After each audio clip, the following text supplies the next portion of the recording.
Hey everyone, how's it going? My name's Matt Forkum and this is my layout.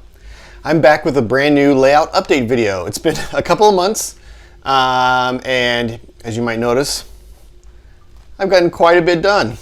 It's not looking too bad. I'm really excited to share with everyone what I've been doing over these past couple of months. I'm also going to share off a number of the new cars that I purchased and give you my thoughts on those. And yeah, so let's not waste time. Let's get started right now.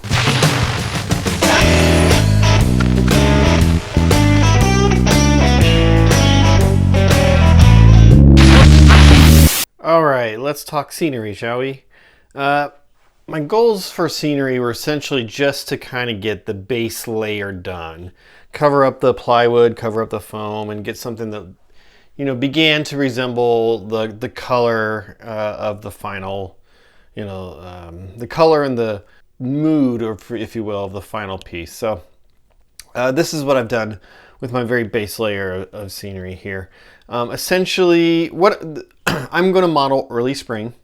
Lots of dead trees, or deciduous trees with the leaves that have fallen off, dead grasses, that kinds of things. Yellow and brown, and some green. Green being in the form of the conifers, as well as some light green grasses that are starting to sprout up again. This is sort of the very beginning of spring as the snow's melted away and some of the greenery is beginning to come back. The problem with a lot of the off-the-shelf products, ground foams, grasses, that kind of thing, is they're all just way too green for the season that I'm looking to create. Even stuff that claims to be dirt color is actually quite green. For a base layer, I used Woodland Scenic's earth and soil colors, and both the earth and the soil color are very green. You won't see it here actually because I have gone ahead and painted over that, but compared to all the other greenery and stuff that Woodland Scenics provides, I guess it's not very green. But compared to what I'm needing, which is what I'm really needing to do is essentially be able to pick and choose where I add greenery to my layout. So I need the earth tones to really be brown and yellow, and give that look and feel of dead grasses. And so essentially, after laying down the Woodland Scenics ground foam, I do get a really nice texture. As you can see here, I do get a nice texture on the ground with their ground foam. But I needed to go back with my airbrush over everything and then tone that down some more. So I mixed up a sort of custom color to create kind of the muddy early spring soil color I wanted for the piece, and then I mixed up another color as well to kind of get these tan sort of dried grass scenes. And again, this is just a very basic layer. This is what's going to go under all of my static grass, but it kind of gives you an idea of the look and color that I'm looking for the final piece. Let's go over here and take a look at some of that static grass that I began laying down here as well. And this was really just a test. Let me get the camera up close. This is really just a test to see, how that would end up looking. I had never done static grass before, and it turned out really well. This grass, again, was painted. I picked out some colors that looked brown in the picture. Static grass it's tricky. It looks one way in the photographs online, and then you get it in front of you under your lighting and it looks completely different. So what looked brown in the photograph was actually pretty darn green in real life. In fact, let's take a look at it. So this is how it came. You can kind of see in comparison just how green it is. Hopefully the color of the camera's kind of picking that up okay. It looks a little greener, I think, in real life than what I'm seeing in my camera view right now. But you can kind of see the difference between what's on the ground here versus what's in here. This has all been airbrushed to get to this color. So lots of experimenting. These little bush pieces are from Martin Welberg. You can get that on Scenic Express. I dry brushed a little bit of paint on top of them just to give them a little more texture and a little more detail. Those are really nice looking little pieces though. So I think that looks good. I've got a lot more work to do here. I've got another type of grass I'm going to be putting in here as well. So we're going to be mixing up a couple of different layers of grass in the scene to get it kind of looking the way I want. And then I'm going to be laying on some fine green ground foam as well to sort of simulate the new grass kind of peeking its way through the soil as well. So that's me playing with static grass. Alrighty, let's talk trees. Trees are kind of tricky. Well, conifer trees are kind of tricky. The deciduous trees, I kind of got that figured out. I'm going to be using leafless super trees, similar to how Mike Confalone does it on his layout. But for conifer trees, it's a little tricky. In my opinion, it's hard to get a good looking conifer tree when you're kind of mass producing them. If you're doing like one-off trees, like kind of like a detailed tree that's sort of your, like a scenic feature, you can get a good looking tree. But creating a whole bunch of them, like in this case I need a lot of trees in this area, can be a little tricky. Luckily, I found these trees. These are by Canyon Creek Scenics. Unfortunately, he no longer is making anything. He's set his business aside. But his technique for making conifer trees, I think, is the best. I think these look the best, and the method for producing them, I think, is quick and easy enough that you can produce quite a few of them relatively simply. And for a layout where you need, several hundred trees, I think it's important to find a technique that looks good and works good and you're able to produce them fast. The technique I don't think is necessarily a secret. He uses natural fiber furnace filters, but the way he puts them together and lays on the foam, I think it ends up with a very beautiful looking tree, especially around the trunk, where you get to see some of the dead branches, and the trunk itself just looks really fantastic. Now I'm going to have to start making these myself because, like I said, he's no longer in business. But that was the intention all along. I was going to get a number of his trees to test them out. I purchased these for my old layout, but the idea was that once I moved into a larger place and I was able to make a larger layout, that I would take his trees and combine them with trees that I make using his technique. And that was the goal the whole time. Now, the only really tricky part about making these trees, in my opinion, is the trunk. Taking a dowel rod and having to shape it down to a point and add in all the bark detail was going to be, in my opinion, a pain in the butt. And from what I've seen online from others, it is a pain in the butt. Luckily, I found these. This is from Coastman's. Coastman's Scenery, I think, is the name of the gentleman who runs this store. These are real cedar trunks from the Pacific Northwest. And he's already gone ahead and shaped them and stained them and added all the bark texture, so you can see it's just really nice. And he's got some extra little pieces here you can use for forest floor or dead branches from the bottom of the trees, that kind of thing. So this is going to save my life. I bought a lot of them, ranging from 6 inches to 9 inches. 9 inches, I think, is a good size.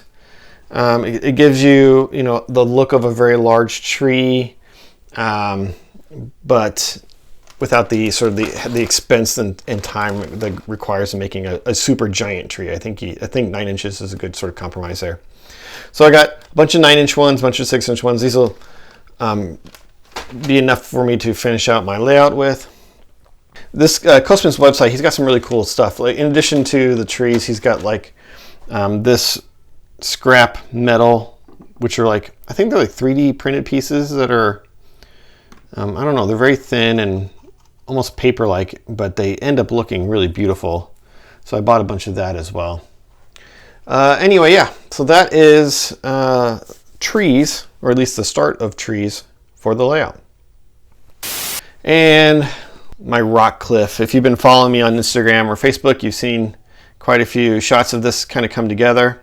And I am very happy with how it turned out. These are actually rubber rocks. So they are, you can see them kind of moving there a little bit. They are rubber rocks. These are rubber rock castings, I guess, that come from a company called Cripple Bush Scenics, or Cripple Bush Creek Scenics is the name of the company. If you look up Model Railroad rubber rocks, you'll find them. And I purchased these a number of years ago. I only just now got around to actually installing it on the layout. I think I bought these like, I want to say like 6 years ago, 8 years ago now. Probably about 6 years ago. And they look fantastic, honestly. They look really great. Now, I did have to repaint them, so this has been airbrushed, and then I applied a wet wash of blacks and browns, and then dry brushed over top of everything. So in order to get this beautiful rock look that it has right here, it took a little bit of work, but it looks fantastic. So it's actually a combination of the rubber rock molds and some plaster rocks as well. There's a couple areas where some plaster rocks just to kind of fill in some gaps. What I love about the rubber rock mold is you're able to get a very large, I mean, you can kind of see how big it is compared to my hand, and it actually curves around the corner as well. You're able to get a very large rock face that looks like one big piece. Which can be hard to do with plaster rock molds. They just don't make them very large, and to piece them together in a way that kind of like makes it appear as if one large rock section, it's tricky. They end up kind of looking like pieces of rock that kind of been pushed together. And in my opinion, if you're going to do it this way, if you're going to want a very large rock face, something like this is a really fantastic way to go. And another thing that this rock face does is it really hides that seam, because this right here, you can see right here, this right here is my swing gate. This right here is against the wall, but you couldn't really tell, and once I get all the rest of the scenery in there, just by looking at it, it's hard to tell where that seam is. Once I get Valspar down and everything's painted and everything, static grass in place, it'll hide it even better. But yeah, I'm really happy with how that turned out. The plan is to create a how-to video showing off how I sort of have done the backdrop in two parts. Part A being this first part here, and then the second part being when I add in all the detail. The goal is that all the scenery I do here is going to blend into the backdrop. And if you've seen my old layout, or if you've seen my blog and seen photos of my old layout on the blog, you'll kind of understand what I'm talking about there. A lot of the work I did was just really blending the scenery into the backdrop so that you can't tell where one ends and the other one begins very easy. I'll be continuing it with this layout as well. But that second part is actually going to come after I do all the scenery in the foreground. Because I'm kind of playing with new techniques for foreground scenery, it's going to take me a little while to get that point where I'm ready to do the second part of the backdrop. So I had originally intended to do the how-to video part 1, and then when I was ready with part 2, release that. Because there's going to be such a distance between two parts, I'm going to wait on the how-to video on the backdrop. I will post in the description the colors of paints I use. This is all latex paint from Lowe's. So I will put those colors up there because I do think there's some value there. I think some people might be interested in knowing what colors of paint I use, because they might be interested in using it on their layout. And I think I got the color spot on. I think it looks pretty darn good. Some of the colors that one of my friends, Cam Neely, developed for his layout, I used his colors, and I kind of made some adjustments just because my sky is a little bit of a different blue, and so the sky really kind of affects what colors you use on your mountains as well. So yeah, but overall, I mean, I think the cloud layer looks really great too. It might be a little hard to see on camera here. If you see some of my photos, you can see that cloud layer a little bit better, but the cloud layer was just almost a happy accident. I wasn't sure exactly how I was going to put it on there, but I tried a couple of techniques sort of on the canvas itself, and it ended up working out great. So I'm really happy with how those cloud layers turned out. Subtle but realistic. And that's what I was looking for. That's what my goal was for those clouds. So yeah, that is the background. Okay, I want to take a moment to share with everyone some of the cars I purchased recently and my thoughts on them.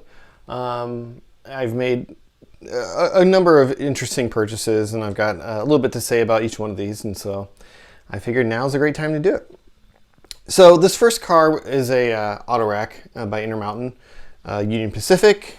Beautiful auto rack. This is one of those things that when they first came out, I looked at them and I liked what I saw quite a bit, but I didn't want to spend the money on something like that. Unsure as to whether or not I'd be able to navigate my corners nicely, whether or not they were going to be, difficult in my hidden staging, that kind of thing. It is a longer car, and those can sometimes be a little tricky. But my parents for Christmas one year got me a gift certificate to a hobby store in my area, and so I thought, what the heck, it's not my money, I'm spending somebody else's. let me buy one of these because I love them so much and test it out and see what happens. And sure enough, it navigates my curves nicely, works through staging without binding up the tracks or hanging over too far that any of my other cars get hung up on it. So it was awesome. The one thing I would say about this car that I find a little unnecessary, you can see it's a little hard to tell on this one, see-through grating. I wish these were a little more visible, but they are there on this model. But this car also has these end doors that open. And you can open them up and see the inside, put cars in there if you want, that kind of thing. They're very, very fragile and are not recommended to open and close on a regular basis. It's really meant to be kind of something that you sort of model as a standalone element versus use it as something like you would use in an operating session or something like that, which is fine. The problem though is that in order to make this sort of mechanical action happen, and it opens like a real door would, it kind of opens and slides around itself. In order to make that action happen, there were some compromises, I feel, to the design on the ends. I mean, as you can see, these doors kind of pop, they stick out a little bit further than they should. There should be a little more of the interior detail kind of popping out of these little slots here. We don't see that. And although around the roof line you do have gaps on the real one, on here it just feels a little more pronounced. You kind of have to really carefully kind of push things in order to keep it from kind of popping out and looking bad right there. So although that's a really good idea, I feel it was an unnecessary one. I don't know that there's many people who are going to want to keep those doors, open those doors and close those doors or whatever. One thing they could have done was just given us a replacement sort of end for this whole section here. Do one where the doors are closed, model it closed, and then give us the ability to sort of pop that out and put in a version with the doors open. So if we wanted to model the open doors, we could have done it that way. And that way you could have made both versions look a little more accurate and a little more realistic. They did such a beautiful job with the rest of the cars that I just feel like that part of it is just a little bit of a downer. That said, for the era that I'm modeling, which is up to 2016, this is a perfect car. I think it's beautiful. I loved it so much, I said to myself, I'm going to actually build an entire train of these cars. I want a full auto rack train. The Sandpoint area that I'm modeling, we'll see full auto racks come through on occasion. And, I thought that was, I love the way those look. I love the way they look sort of like, running down the track. So I said to myself, I'm going to buy some more. And I got a little bit further down that goal of buying more. I bought a Norfolk Southern, very similar to the previous one, just a little bit of a different logo on there. And then I bought a BNSF one, and this one shows off the see-through grates a lot better. You can kind of see, you can see my hand through there. So it's got a little bit of a different pattern on the grates itself, so the see-through part of it's actually much nicer on this car. I actually really prefer this one over the others just because it really takes advantage of those etched metal see-through grates in a way that the other two, although it's there, you don't necessarily see it as well. This is a really beautiful car. Once I purchased these two cars though, I was sort of like, you know, am I really going to spend all this money on these cars and then have to purchase another couple of locomotives to pull these cars just so I can kind of see them go, you know, around a fairly small section of a layout? That felt a little ridiculous to me, so I ended up not doing that. Instead, I purchased these two cars and I said, you know what, this is good. I'll stick this as part of my Union Pacific manifest, so we'll get to use them during an operating session, but I'm not going to build a whole train out of it. I think that's just, for where I am right now with finances and stuff, that's a little much. I'm not going to do that. All right, so the next car I purchased, this was a pre-order from Exact Rail. This is one of their box cars. You mostly see the TTX yellow ones out there. Here's a Catalyst. You see a lot of Catalysts in the Pacific Northwest. And I just like it. This is maybe my favorite box car available in HO scale. It's just a beautiful car. Details are amazing. Exact Rail does these cars really well. And I love the color on this one. Most of my fleet is either brown or yellow or gray, so to be able to get a little bit of color in my fleet is awesome. And so I took the advantage of the pre-order here to go ahead and get myself one of these. And I love it. Next down the line, this is an Intermountain corn syrup car. This is a little bit of an interesting story in that I purchased this car not really knowing what I was getting. I went to my local model railroad store, which happens to be about an hour's drive away from me. And I went there on my lunch break one time, which is, from where I work, it's only about a half-hour drive away. So on my lunch break one time, I went down there and I was just bound and determined to walk out of the store with something, and nothing was really speaking to me necessarily. And I knew I needed a small tank car for my paper plant to use for, you know, things like chlorine or other chemicals, that kind of thing. And I don't know much about tank cars. I don't know much about the paper plant industry. And so I saw this one. The price was pretty good on it. I liked some of the details. I liked the kind of the gray little section there on the top. I didn't really necessarily know what it was for at the time. I picked it up. I kind of felt like I needed to walk out of there with something, and so I walked out of there with this car. And you know, sure enough, I get home. I started doing some research and realized, oh, this doesn't work for paper plants at all. It's a corn syrup car. But that's okay. I can stick it on my Union Pacific manifest along with my auto racks, and it'll look great there. Like I said, I got a good price on it. It's a nice looking car. Everyone needs corn syrup, so there we go.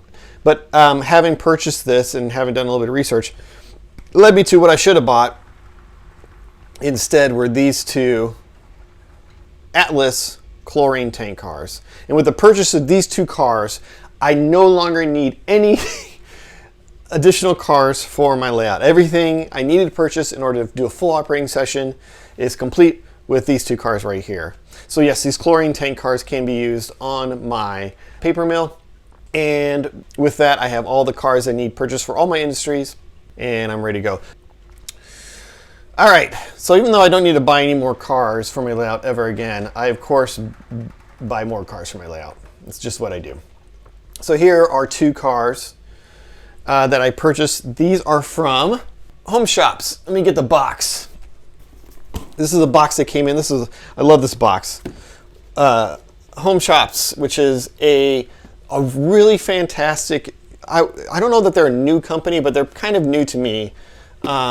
They specialize in special runs of rail cars for freelance model railroads.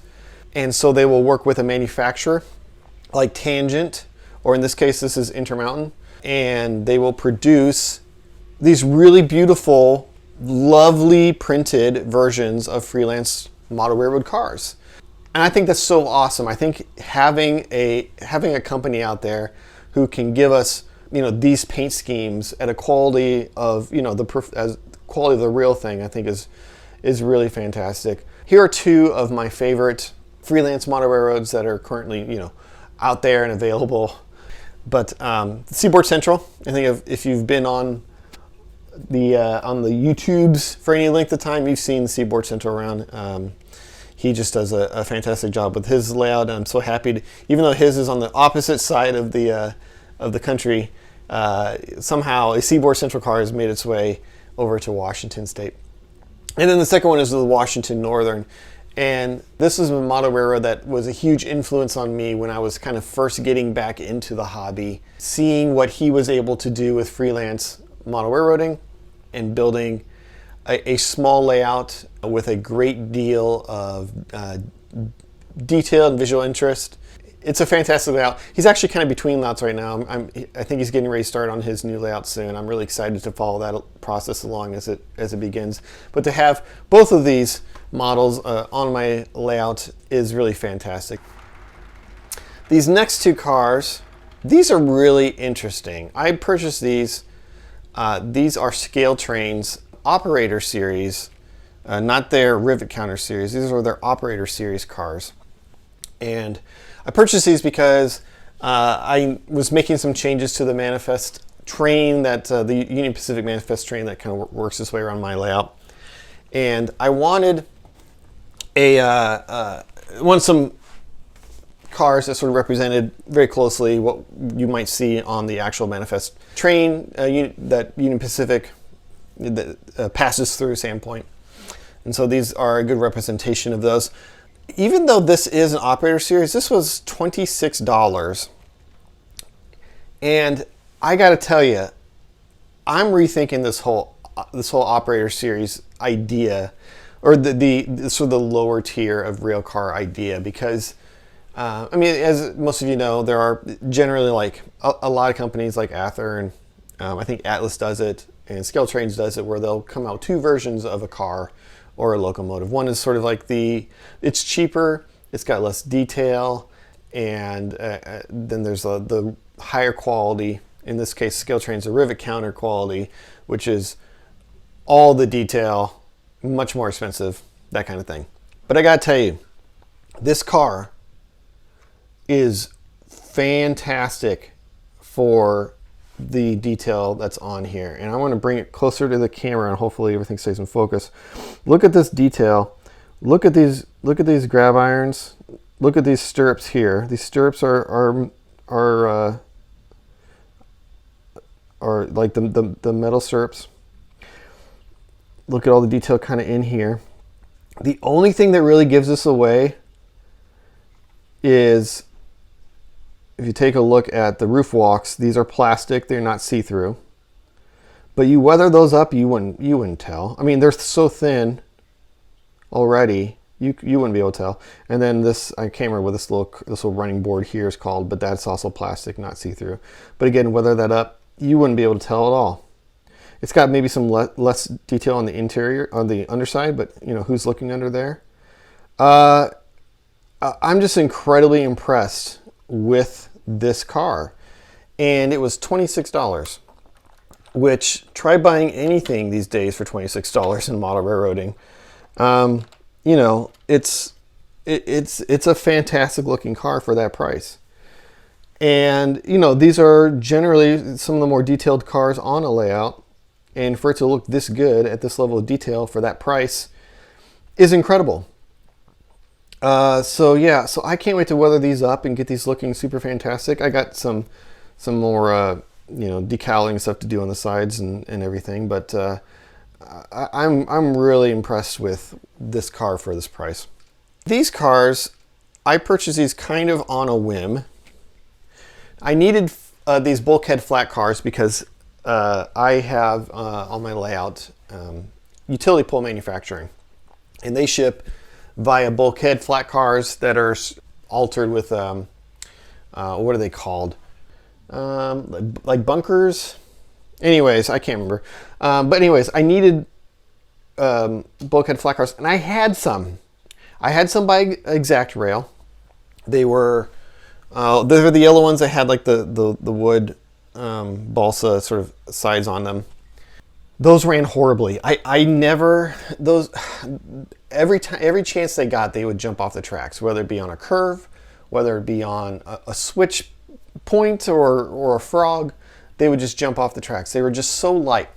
Beautifully detailed cars, some of the most beautifully detailed cars I owned, but just impossible to get them to stay on the tracks. And I've got 2 swing gates in this room, so it's just, it wasn't working. I also had a bunch of Athearn bulkhead flat cars, which were the ones I was going to really kind of end up using for the layout. I wasn't necessarily looking forward to those because what I would need to do would be to augment them with these guys here. These are log bunks is what they're called, by Details West, and 8 of them per car. And they would, you know, you put them on this on the flatbed part of it, paint them up, detail them, and I'm going to patch and renumber each of these cars here. And it was going to be a lot of work for an Athearn. It was essentially a blue box. It was a ready to roll. It was essentially a blue box mold that they put metal wheels on. And it, you know, wasn't the most detailed of cars. It didn't look super great, but it's what I had, right? It's what was available. But Rapido came out with these guys. These guys are beautiful. I'm going to pull this one off the tracks here so you can kind of see. This is a patch for BNSF. I'm not going to repatch this one. I will put the bunks on there, but I'm not going to do anything other than weather this one down. But as you can see, lovely, lovely details on this car. One thing, you can see the ply like in the deck. Now weathering will take care of that, but that is something to note with these cars, is they have a real wood deck, which is lovely, but you can see sort of the individual plies, which isn't realistic, but like I said, weathered down, it'll look good. So there's that. And I actually purchased this one first, and I loved it so much. I thought it was such a lovely car that I went ahead and purchased 3 more. These are currently with the in CP paint schemes, but I will be patching them for the Medellin Falls Railroad, and then adding these bunks on them as well, weathering them up, safety stripes, all that good stuff. And these are slightly different. You can see the wood top here has these notches cut on it, so it's a slightly different look, which is nice. But what a fantastic car. I'm super happy with these. I actually sold off all my other bulkhead flat cars in order to sort of fund this particular project here in order to buy these. But I'm really happy I did, because they do look fantastic. And most importantly, they roll great.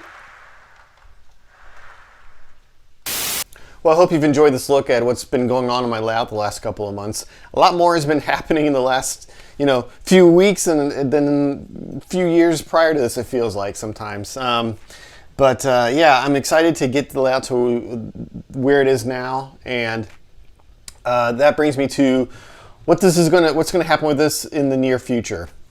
Well, we're getting into summer months, and summer months means lots of yard work. It means lots of stuff that needs to get done, and so a lot of model railroaders tend to slow down during this time period, and I'm no exception to that.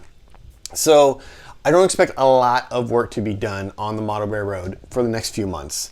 I do have some electrical work that I need to do to kind of get the railroad ready to go for operations. I promised that I would get right on that in the last video, and then I got on scenery instead of wiring, which who can blame me, right?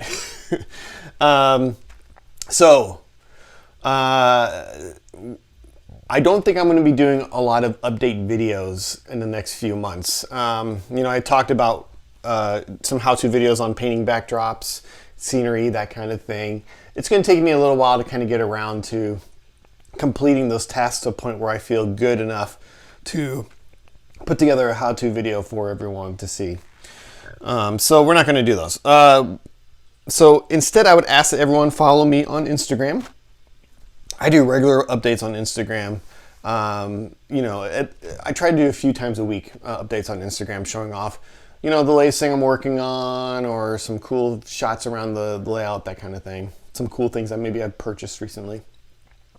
So I'm leaving my Instagram link right here. It's Medellin_falls_railroad. So look that up on Instagram. You can find me and hopefully follow along and enjoy what I'm doing. You can also follow my Facebook page. This is my my blog. You can get my updates on about a weekly basis. I go a few weeks sometimes if I haven't really done a whole lot between updates, but you're gonna get a lot. You're gonna get a lot better insight as to like what's currently going on in the layout if you follow those two places versus waiting for me to get around to making a video, which might be a little while. Other than that, thanks again for coming on by. I really appreciate you stopping in and checking this out, and I'll see everyone in another video.